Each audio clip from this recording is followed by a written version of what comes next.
Ukrainian President Volodymyr Zelenskiy has rejected the current U.S. draft deal on minerals, saying, "I can't sell our state."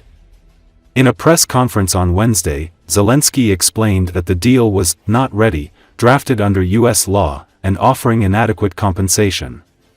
Zelensky hit back at Trump administration's recent demand for hand over of 50% of Ukraine's natural resources to the U.S., in exchange for no security guarantees. The U.S. wanted 50% of what was written in the document on mineral resources. But there is not a word about security guarantees, Zelensky explained. Furthermore, he described as not serious Trump's repeated statements that Kiev should give $500 billion worth of Ukraine's rare minerals to pay back the U.S. support during Russia's invasion. He explained that the U.S. gave Kiev about $67 billion in weapons and $31 billion in programs for the budget and corrected Trump's claim that the U.S. has provided more money than Europe. The Ukrainian leader also criticized U.S. President Donald Trump's recent remarks about Zelenskyy's approval rating allegedly being down to 4%. "If someone wants to replace me right now, then right now it won't work. If we are talking about 4%, then we have seen this disinformation, we understand that it comes from Russia. And we have evidence," Zelensky clarified. "Russia wants to get rid of me. If not physically, then politically. I am a very inconvenient person for Putin." In Zelenskyy's words, a survey shows that his approval rating is 57% as of Wednesday morning. Explaining that Ukraine's victory in the war was impossible without U.S. help, Zelensky said that Washington would stop all support to Kiev if Ukraine raised the issue of American soldiers in Ukraine. Furthermore, he stressed that Russia will not succeed in invading Ukraine. Zelensky revealed that he has started negotiations with European leaders over financing of the Ukrainian army if U.S. stops its assistance. The war cost Ukraine $320 billion, of which $120 billion was paid by Ukrainians, and another $200 billion by the US and Europe, Zelensky said, adding that the Ukrainian army did not have a Patriot missile system. Zelenskyy's remarks come hours after Donald Trump's statements made following the Russia-US talks in Saudi Arabia on Tuesday.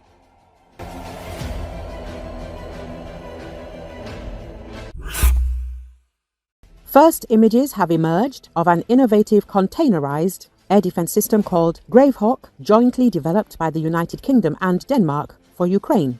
The system, which repurposes Soviet-era R-73 air-to-air missiles for ground-based air defense, represents the latest development in what has become known as Franken-SAM systems. The development of Gravehawk comes at a crucial time for Ukraine's air defense capabilities. The system's deployment coincides with the UK Ministry of Defence's announcement of an additional £4.5 billion, $5.6 billion in military aid for Ukraine this year.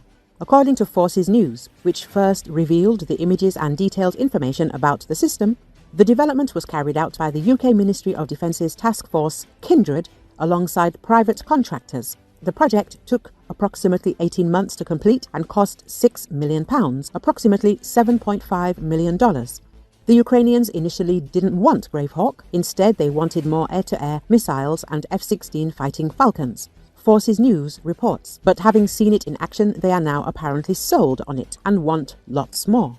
The Gravehawk system is housed within a modified ISO shipping container featuring a retractable roof. The system employs a sophisticated targeting mechanism that includes a retractable infrared camera system for target acquisition and tracking. Each unit costs approximately £1 million or $1.24 million. The Warzone notes that the R-73 missile, known as NATO as the AA-11 Archer, is particularly well suited for this adaptation due to its high-off boresight capabilities. The missile's seeker can articulate in any direction much farther than a traditional heat-seeking air-to-air missile with a fixed, non-high-off boresight seeker that stares directly forward. The Warzone publication says, Ukraine's R-73 stockpile remains a concern, but similar Frankensams, such as modified 9K33 OSA systems, have already seen combat. Whether Gravehawk can be adapted for AIM-132 ASRAAMs or US-made AIM-9 Sidewinders is still unknown. 2 Gravehawk units have already been delivered to Ukraine and have seen combat use.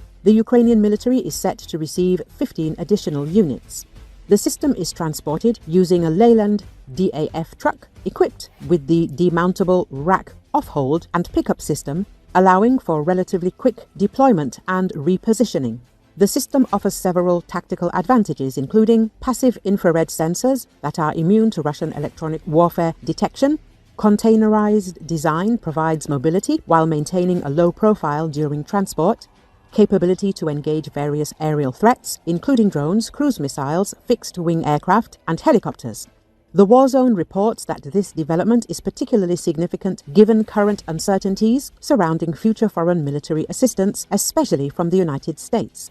Recent statements from US officials have raised questions about long-term support strategies, potentially making European partners like the United Kingdom increasingly important for Ukraine's defense capabilities. The system joins a growing family of innovative air defense solutions, including a previous UK-supplied system using AIM-132 advanced short-range air-to-air missiles mounted on Supercat high-mobility transporters.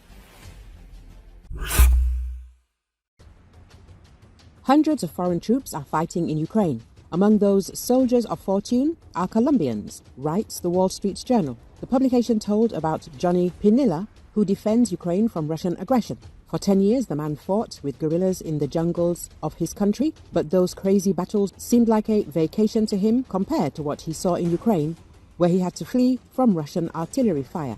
I had no idea whether I would live or die. The 40-year-old recalls. Difficulties were added not only by the foreign language, but also by the unfamiliar alphabet and the sub-zero temperature, which contrasted sharply with the tropical heat to which the man was accustomed. However, he himself says that he sees no alternative to life in battle. War is the only profession I know. Fighters like Johnny Pinilla are part of a growing market of veterans from poor countries looking to make money, most of them pursuing drug and human traffickers.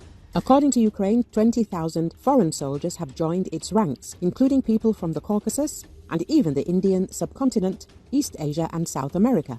Among the troops defending Ukraine are Argentines, who once served in Haiti, Brazilians, who fought drug traffickers, Algerians and Kenyans, who fought Al-Qaeda in Africa. A veteran of the Taiwanese army, which is now also facing the threat of invasion from China, died in Pinilla's unit in October 2022. Some mercenaries are adrenaline junkies. Others are driven by a hint of idealism. Pinilla said he and many of his comrades want to support a country that really needs help against Russia. If the mercenaries only wanted money, he said, they would go to Mexico and join drug cartels, the report says. Pinilla spent 12 years fighting Marxist rebels in the Colombian jungle.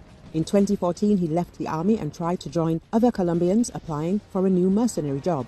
After passing the first selection, he spent 3 months training before some of the men in the group bribed a doctor to pass a physical. According to Pinilla, the recruiter found out and turned them all away. For nearly a decade, he made ends meet, working as a security guard for wealthy businessmen. But the man kept looking for work abroad. In mid-2023, while scrolling through a WhatsApp group of Colombian veterans, he saw a job offer. The Ukrainian army was recruiting experienced fighters for $3,300 a month to fight, compared to $500 for a Colombian officer, so he decided to go.